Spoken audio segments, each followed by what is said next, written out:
Ilmu tanpa tangga, ilmu yang tinggi tanpa adanya nasab ilmu guru itu sangat mustahil. Makanya ini perkataan ilmu laduni terbantahkan dengan adanya sanad.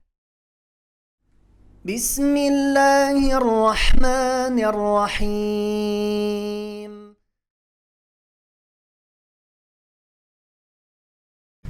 Bismillahirrahmanirrahim. Assalamualaikum warahmatullahi wabarakatuh. Alhamdulillahilladzi arsala rasulahu bil huda wa dinil haq liyudhhirahu 'alad dini kullihi wa kafa billahi syahida. Summa salatu wassalamu ala rasulillahi khairil anami wal wara wa khairi man wati'a thara nabiyina wa habibina Mustafa Muhammad ibn Abdillah sallallahu alaihi wasallam wa ala alihi wa sahbihi wa man sara ala nahji waqtafa atharahu wastanna bi sunnatihi ila yaumiddin. Amma ba'du. Hadirin yang budiman yang dimuliakan Allah Subhanahu wa taala. Pertama-tama marilah kita panjatkan puji syukur kehadirat Allah Subhanahu wa taala atas segala karunia nikmatnya. Nikmat yang paling agung adalah nikmatul iman. Karena nikmatul iman adalah nikmat yang tak bisa ditolak ukur dengan harta. Nikmatul iman adalah nikmat yang agung yang tidak bisa dijual belikan. Karena nikmatul iman adalah nikmat yang hanya Allah berikan kepada orang pilihannya. Sejarah mengajarkan kita bahwa masih banyak dari keluarga Nabi, bahkan Rasul sekalipun, yang keluarganya tidak beriman. Nabi Nuh alaihissalam, seorang Nabi dan Rasul yang pertama diutus oleh Allah Subhanahu wa taala, istri dan anaknya tak beriman. Nabi Lut alaihissalam, istrinya tak beriman. Nabi Ibrahim alaihissalam yang dijuluki dengan Khalilullah, kekasih Allah, bapaknya pun tidak beriman. Begitu dengan Nabi Muhammad SAW, yaitu pamannya Abu Thalib yang sangat mencintainya.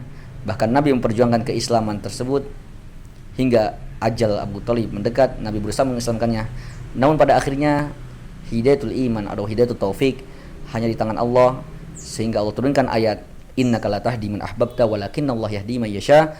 Sesungguhnya engkau Muhammad tidak mampu memberikan hidayah kepada siapa yang kau cintai sekalipun, akan tetapi Allah mampu memberikan hidayah kepada siapa saja yang Allah kehendaki. Dari sini kita paham bahwa nikmat iman adalah nikmat yang agung yang perlu kita syukuri. Kemudian selawat serta salam kita curahkan kepada Nabi kita Muhammad sallallahu alaihi wasallam, kepada keluarganya, sahabatnya, serta kita selaku umatnya hingga akhir zaman. Pendengar yang budiman yang dimuliakan Allah Subhanahu wa taala. Pada kesempatan hari ini insyaallah kita akan mengenal sedikit tentang gambaran kitab Arba'in Nawawi. Namun sebelum itu kita perlu paham apa latar belakang di balik ditulisnya buku tersebut.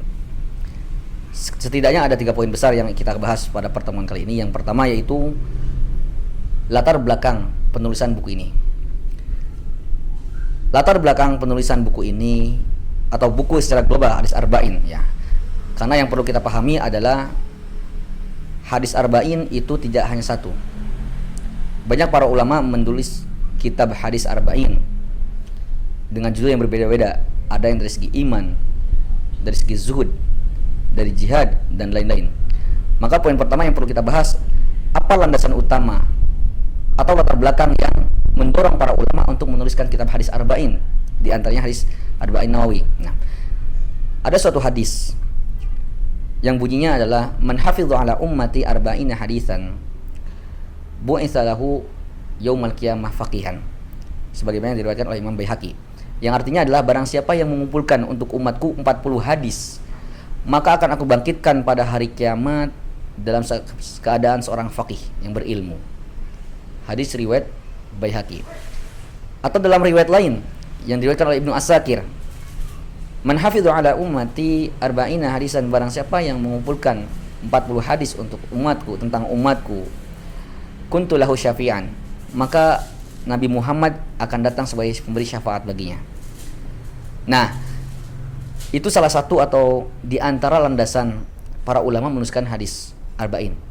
Namun Imam Nawawi rahimahullah ta'ala menjelaskan bahwa hadis ini walaupun jalurnya banyak, namun sangat disayangkan derajatnya dhaif, sehingga tidak bisa dijadikan landasan dalam beramal.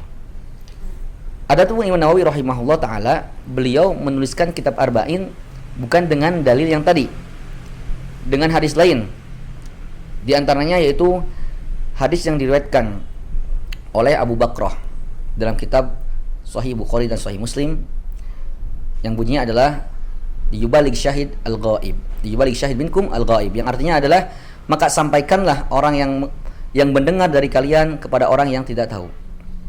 Atau dalam hadis lain Zaid bin Thabit yang diriwayatkan oleh Imam Tirmidzi dan Abu Daud dalam kitab Sunan keduanya, yang bunyinya adalah bahwa barang siapa yang mendengar perkataan Nabi, man sami'a maqalati fawa'aha, kemudian memahaminya, fa'addaha, kemudian dia sampaikan berita tersebut. Barang siapa yang mendengar perkataanku, kemudian dia memahaminya dan menyampaikannya sebagaimana yang dia dengar. Ini diantara hadis yang dijadikan rujukan oleh Imam Nawawi rahimahullah ta'ala untuk menuliskan kitab ini, dan hadisnya sahih. Nah, itu poin yang pertama. Kemudian poin yang kedua, yaitu siapa saja sih ulama yang pernah menuliskan hadis atau mengumpulkan 40 hadis. Imam Nawawi rahimahullah ta'ala menyebutkan ada kurang lebih sekitar 13 ulama yang telah menuliskan atau mengumpulkan 40 hadis yang dimaksud, ya, dengan judul yang berbeda-beda. Di antara Ibnu Mubarak rahimahullah ta'ala, hanya saja kitabnya belum ketahui, ya, tidak didapatkan nuskhahnya sehingga saat ini. Kemudian terakhir yaitu Imam Al-Baihaqi, ya, itu dari ulama terdahulu. Adapun dari ulama sekarang, ya, banyak para ulama yang mengumpulkan hadis-hadis arba'in. Kemudian yang poin yang ketiga yaitu tentang hadis arba'in Nawawi yang tersendiri. Imam Nawawi rahimahullah ta'ala, nama beliau yaitu Abu Zakaria Yahya bin Syaraf An-Nawawi. Beliau lahir tahun 631 Hijriah dan wafat tahun 676 Hijriah. Umur yang sangat pendek, namun Allah berkahi umur tersebut dengan memberikan andil yang besar terhadap Islam. Imam Nawawi rahimahullah ta'ala adalah ulama besar di kalangan mazhab Syafi'i. Bahkan beliau digelari dengan Syekhus Syafi'iyah, yang artinya adalah guru besar mazhab Syafi'i. Bahkan jika ada istilah Syaikhain, yaitu dua syekh dalam mazhab Syafi'i, salah satunya adalah Imam Nawawi rahimahullah ta'ala dan Imam Ar-Rafi'i. Dari sini kita paham ternyata Imam Nawawi adalah imam besar di kalangan mazhab Syafi'i. Kemudian latar belakang Imam Nawawi menuliskan kitab ini. Di antara latar belakang yang mendorong Imam Nawawi untuk menuliskan kitab Arba'in Nawawi, yaitu hadis yang tadi diriwayatkan oleh Abu Bakrah dalam riwayat Bukhari dan Muslim, serta hadis riwayat Zaid bin Thabit dalam riwayat kitab Abu Daud dan Tirmidzi. Adapun manhaj Imam Nawawi rahimahullah ta'ala dalam kitabnya ini, setidaknya ada beberapa hal yang perlu kita kaji. Yang pertama adalah manhaj beliau dalam penulisan ini. Beliau mengumpulkan 40 hadis, ya, walaupun dikenal dengan Arba'in Nawawi yang artinya 40 dalam bahasa Arab, padahal kalau kita lihat itu hadisnya ada 42. Nah, dalam bahasa Arab atau dalam kaidah orang Arab, ya, angka 1 sampai 5 itu disamakan atau diratakan, diluruskan dengan angka bawahnya. Artinya ketika ada angka 41, 42, 43, 44 sampai 45, itu sama saya disebut 40, ya. Sama seperti di Indonesia, ketika misalnya ada orang yang mendapatkan nilai 4,3, ya artinya 4 jika diratakan.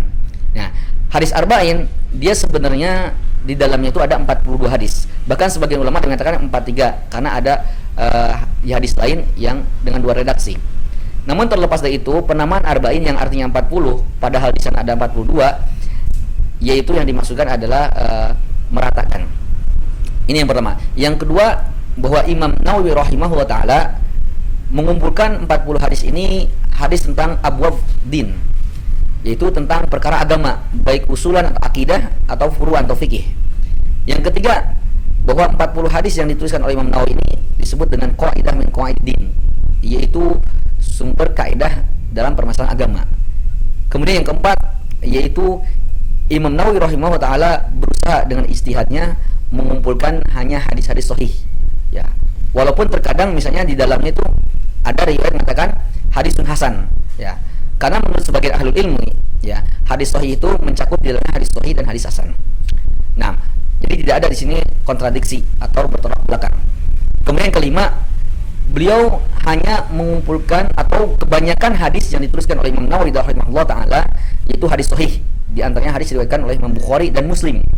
Bahkan jumlahnya yaitu dari 42 hadis yang diriwayatkan beliau, yaitu 29 hadis itu diambil dari Sahih Bukhari dan Sahih Muslim. Kemudian yang keenam, yaitu beliau hanya meringkas sanad artinya tidak menyebutkan sanad secara rinci dan detail, hanya menyebutkan ujung dari sanad tersebut. Tujuannya adalah untuk mempermudah para penuntut ilmu, karena sesungguhnya sanad itu di awal Islam sebelum ada penulisan hadis itu menjadi aslan, menjadi landasan dasar ketika orang mengambil hadis. Adapun saat ini sanad itu menurut sebagian ulama tidak dikatakan asal, hanya saja menjadi zina. Zina itu artinya hiasan. Namun kita tidak bisa mengatakan bahwa tidak penting sanad. Tetap kita mengatakan bahwa sanad itu penting, karena Ibnu Mubarak rahimahullah taala mengatakan al-isnadu minad-din, bahwa sanad itu bagian dari agama. Laulal isnad laqala man syaa masa'a. Sekiranya bukan karena sanad, niscaya orang akan berbicara masalah agama semaunya.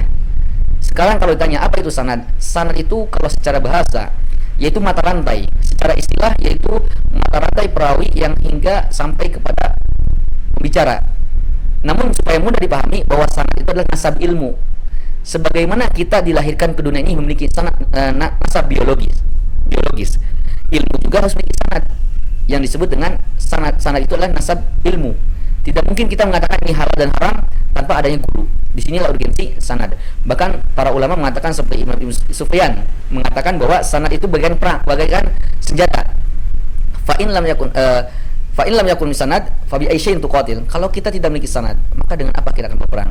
Bahkan ulama lain mengatakan sanad itu bagaikan tangga. Jika kita memiliki bangunan yang tinggi tanpa tangga itu tidak mungkin. Begitu dengan ilmu. Ilmu tanpa tangga, ilmu yang tinggi tanpa adanya nasab ilmu guru itu sangat mustahil. Makanya ini perkataan ilmu laduni terbantahkan dengan adanya sanad. Adapun manhaj yang ketujuh yang disebutkan oleh para ulama terkait penulisan kitab Arba'in Nawawi oleh Imam Nawawi ini, yaitu terkadang Imam Nawawi rahimahullah taala mensyarah beberapa kalimat yang kiranya butuh dijelaskan. Seperti kalimat ahlaltul halal yang dijelaskan oleh beliau fa'altuhu mu'taqidan hillahu, yang artinya yaitu melaksanakan atau melakukan sesuatu yang halal dengan meyakini bahwa itu adalah halal. Ini adalah manhaj ketujuh beliau, yang artinya adalah beliau terkadang mensyarah, menjelaskan beberapa kalimat yang kiranya butuh dijelaskan. Inilah ketujuh manhaj beliau yang diambil oleh para ulama terkait penulisan kitab Arba'in Nawawi Imam Nawawi rahimahullahu taala. Kiranya ini muqaddimah dari kitab Arba'in Nawawi. Mudah-mudahan kita semua bisa mengambil manfaat dari ini semua. Akhir kalam, billahi taufiq wal hidayah wa ridha wal inayah. Wa sallallahu ala nabiyina Muhammad wa akhir da'wana alhamdulillahi rabbil alamin. Assalamualaikum warahmatullahi wabarakatuh.